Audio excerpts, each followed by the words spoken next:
उन्हाळा संपत आला तरी पण पापड काही अजून करायचे संपले नाही मंडळी. तर रेशनच्या तांदळाचे तिप्पट चौपट फुलणारे खिचीचे पापड.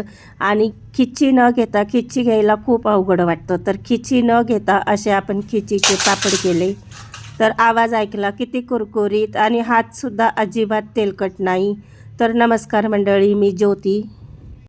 तर इथं आहे ना, तांदळाचं पीठ मी घरीच तयार केलं. 2 ते 3 पाण्यात तांदूळ स्वच्छ धुवून घेतले रेशनचे.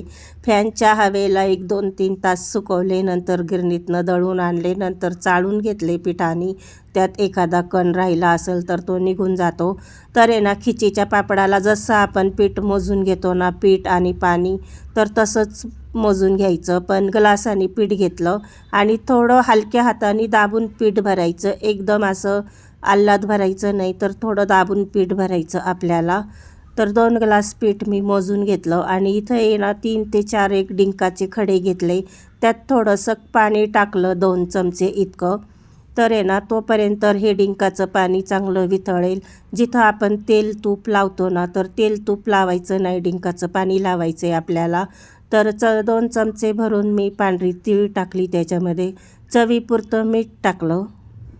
तर पिठामध्ये आहे ना, तीळ आणि मीठ टाकून घेतलं. त्यानंतर आहे ना, ज्या आपण ग्लासाने पीठ घेतलं ना, तेच 2 ग्लास भरून आपण पाणी उकळायला ठेवलं पातेल्यामध्ये.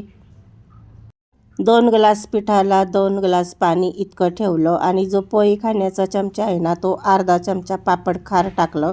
तर आपलं पीठ आहे ना, तांदळाचं अर्धा किलो पीठ आहे. अर्धा किलो पिठासाठी मी अर्धा चमचा पापड खार टाकला.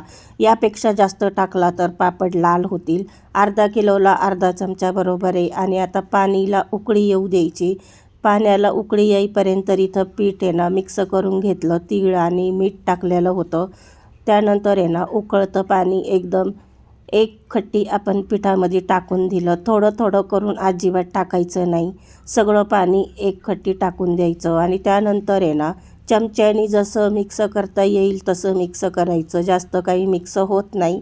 आणि त्यानंतर आहे ना, त्याला झाकण पण ठेवायचं नाही, त्याला असंच ठेवायचं थंड होईपर्यंत. त्यानंतर आहे ना, एक 10-12 मिनटानंतर थंड झालं पीठ.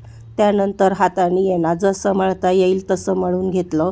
पीठ एकदम मिक्स होत नाही, कारण आहे ना, पाणी त्याला बरोबर असतं, त्यामुळं पीठ एकदम मिक्स होत नाही. जसं मळता येईल तसं मळून घ्यायचं. थोडं पीठ कोरडं पण असलं कुठं तरी पण चालतं. आणि त्यानंतर आहे ना, असे गोळे करून घ्यायचे. तर असे गोळे करा किंवा गोल गोळे करा. तर मी असे लांबसर गोळे करून घेतले. तर माझ्याकडं ही चाळण आहे, ही चाळण घेतली. तर साधी चाळणच घ्यायला पाहिजे. ही चाळण जरा उंच आहे, म्हणजे घंगाळासारखी. तर मी काय केलं ना, पातेल्यात पाणी कमी ठेवलं उकळायला, कारण जास्त पाणी ठेवलं तर त्याचं बूड जास्त मोठं आहे, तर पिठाला पाणी लागेल, त्यासाठी कमी पाणी टाकलं. 2-2, 3-3 मिनटांनी परत थोडं थोडं पाणी टाकत राहील. आणि त्यानंतर चाळणीमध्ये गोळे ठेवून आहे ना, एक 10 ते 12 मिनटं वाफवून घेतले. तर बघा, 10 ते 12 मिनटं झाले आणि गोळे पण छान आपले वाफवल्या गेले. तुम्ही साधी चाळण ठेवा, पटकन वाफवल्या जाईल. मला थोडा वेळ लागला. आणि आता आहे ना, 2 गोळे काढून मी बाजूला ठेवले होते थोडे थंड करायला. हाताला सोसल इतके थंड करून घेतले. बाकीचे गोळे मी चाळणीतच झाकून ठेवले, थंड होऊ नये म्हणून. आणि मग त्यानंतर आहे ना, थोडं हाताला सोसल असं थंड करून घ्यायचं. एकदम गरम गरम पीठ आपल्याला घ्यायचं नाही. आणि प्लॅस्टिक सीटवरती कुठली पण पन्नी घ्या किंवा एखादा कपडा घ्या थोडा ओला करून. पण कपडा ओला करून घेतला ना, तर पापड आपले फाटतात. तर पन्नीवरती आहे ना, गोळे टाकून असं मळून मळून घ्यायचं पन्नीनीच. हात लावण्याची सुद्धा आपल्याला गरज नाही. आणि पन्नीला जास्त पीठ पण चिटकत नाही. थोडंसं डिंकाचं एक बोट लावून गोळे करून घेतले. छान असा लोण्यासारखा गोळा झाला. आता हे कागद आहे ना, परत मी त्याला घडी करून ठेवते पुढचं पीठ मळून घेण्यासाठी. तर ह्या ज्या पन्न्या घेतल्यात ना मी प्लॅस्टिकच्या, तर आपलं साड्या येतात ना, साड्यांचं जे पाकिट असतं ना, पिशवी, ते पिशवी घ्यायच्या. थोड्या कडक असतात. नरम पन्नी अजिबात आपल्याला प्लास्टिकची वापरायची नाही. नरम घेतली ना, तर काय होतं, त्याला आड्याघुड्या पडतात. आणि मग त्या आड्याघुड्यांनी पापड चिरल्या जातात. तर ह्या कडक असतात ना, ह्याला आड्याघुड्या अजिबात पडत नाही. तर काय केलं ना, कागदाला अगोदर एकदा डिंकाचा हात फिरवून घेतला. एकच बोट असं सगळीकडं फिरवून घेतलं एका साईडनी.